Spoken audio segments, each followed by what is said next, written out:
السلام علیکم ورحمۃ اللہ وبرکاتہ۔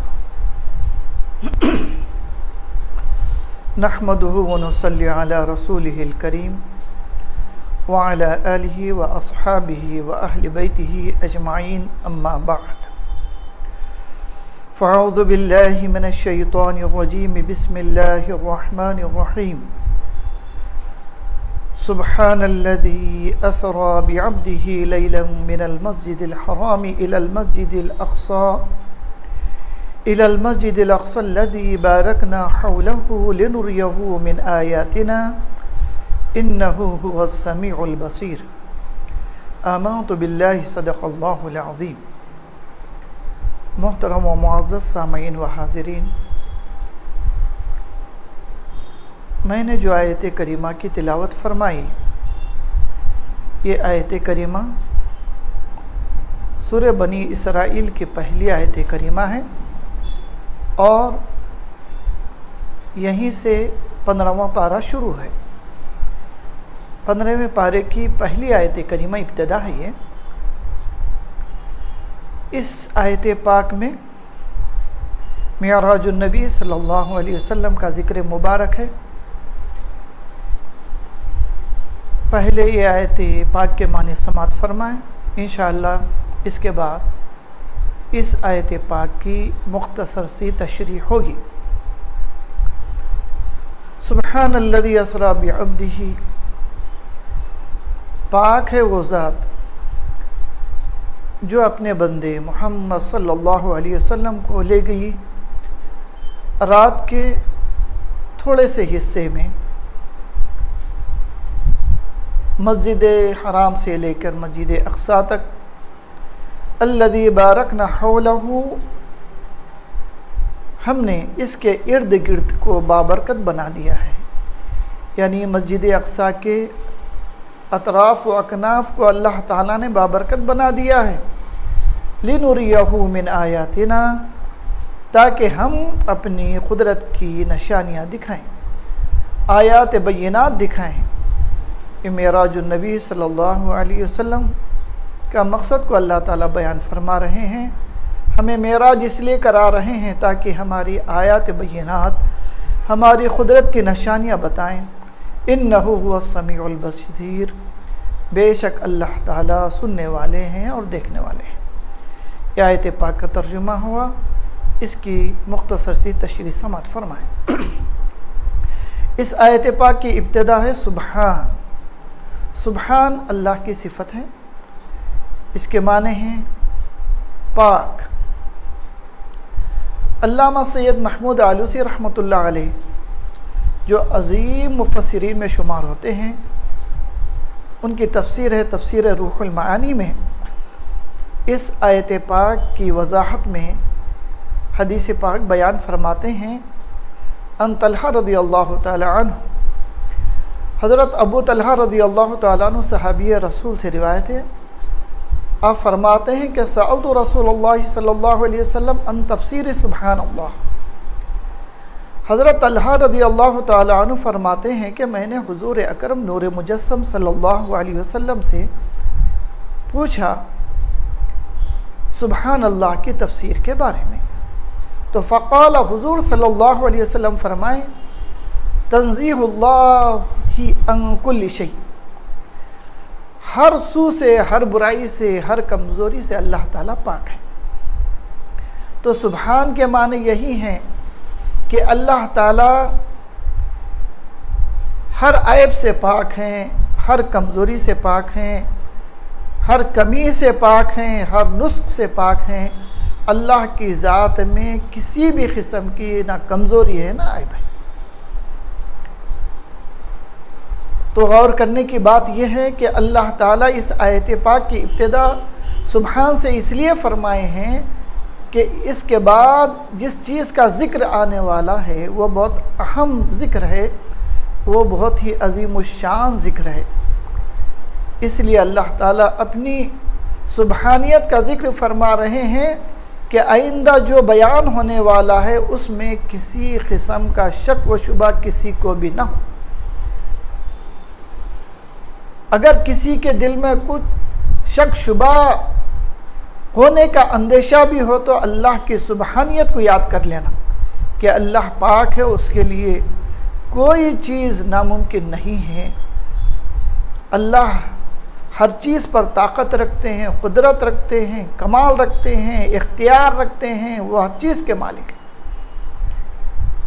تو اب اس آیت پاک کی اور تھوڑی سی تشریح جو علماء کبار، ائمہ محدثین مفسرین فرمائے ہیں وہ یہ ہے، سبحان الذی اسری بعبدہ، پاک ہے اللہ کی وہ ذات، اسرا کے معنی ہے رات کو لے کے جانا، رات کو لے گئی بعبدہ اپنے بندے محمد صلی اللہ علیہ وسلم کو۔ یہاں پہ ائمہ کبار، ائمہ محدثین مفسرین بعبدہ میں کئی نکات بیان فرمائے ہیں، اس میں سے ایک نکتہ یہ بھی ہے، بعبدہ آیا ہے، بنبیہ برسولہ نہیں آیا۔ اس کی کیا وجہ ہے؟ اس میں کیا مصلحت ہے؟ بنبیہ نہیں آیا، برسولہ نہیں آیا، بعبدہ آیا۔ اس میں نکتہ یہ ہے، مصلحت یہ ہے کہ بعبدہ کی جگہ بنبیہ آتا یا برسولہ آتا تو یہ جو معراج ہے اس کے معنی جو بیان کرنے والے ہیں اس کو روحانی معراج بھی لے سکتے تھے، یعنی اللہ تعالیٰ نے حضور صلی اللہ علیہ وسلم کو روحانی معراج کرائے، بنبیہ برسولہ آتے تو دو بھی معنی لیے جا سکتے تھے کہ حضور صلی اللہ علیہ وسلم کو معراج میں مبارک جو ہوئی، جس میں مبارک روح مبارک کے ساتھ ہوئی، یا کوئی لینے والے یہ بھی معنی لے سکتے تھے کیونکہ بنبیہ برسولہ ہے تو لہٰذا حضور صلی اللہ علیہ وسلم کو جسمانی معراج نہیں ہوئی اور صرف روحانی معراج ہوئی۔ تو اللہ تعالی نے بعبدہ لا کر یہ بیان فرما دیے ہیں کہ عبد کہتے ہیں جسم اور روح دونوں کو ملا کے عبد کہتے ہیں، کہ حضور صلی اللہ علیہ وسلم کو جو معراج ہوئی وہ جسم اور روح مبارک کے ساتھ ہوئی، تو یہ جسمانی معراج کا اس میں ذکر ہے۔ تو بعبدہ لائے تاکہ سب کو یہ بتا دیا جائے کہ حضور صلی اللہ علیہ وسلم کو اللہ نے جو معراج کرائی وہ روح اور جسم مبارک کے ساتھ معراج کرائی۔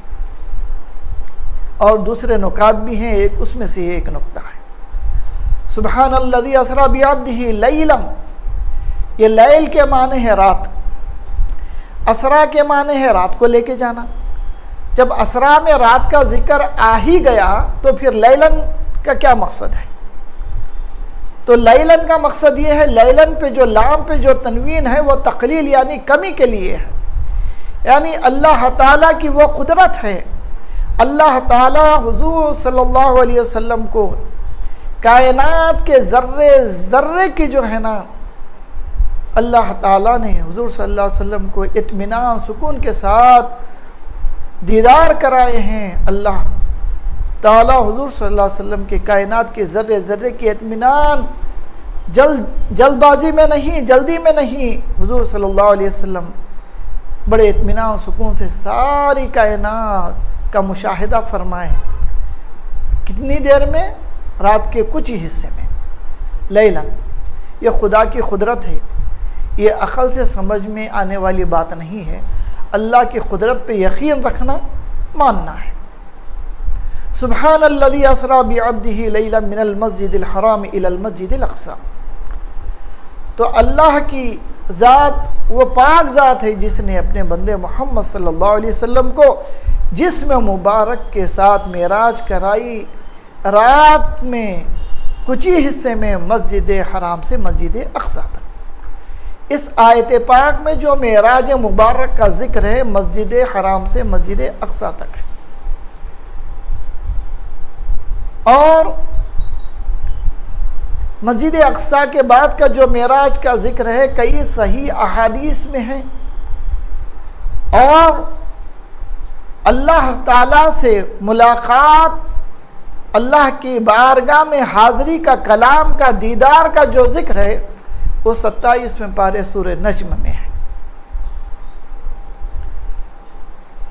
اسی لیے تمام علماء اس بات پہ متفق ہیں کہ اگر کوئی مسجد حرام سے مسجد اقصی تک کی معراج کا انکار کرتا ہے تو وہ صریح اس قرآن پاک کی آیت کا انکار ہو جاتا ہے، لہٰذا وہ کفر ہے۔ اگر کوئی شخص مسجد حرام سے مسجد اقصی تک کے معراج کا انکار کر دے گا تو وہ ایمان سے خارج ہو جائے گا، اور جو مسجد اقصی سے ساتوں آسمانوں کی معراج، اللہ سے ملاقات، دیدار، اگر اس کا انکار کرتا ہے تو وہ کافر تو نہیں بنے گا لیکن فاسق فاجر ہو جائے گا۔ یہ صرف سبحان الذی اسریٰ اس آیت پاک کی مختصر سی تشریح ہوئی۔ اللہ کی بارگاہ میں دعا ہے اللہ تعالیٰ اس کو سمجھنے کی ہمیں توفیق عطا فرمائے۔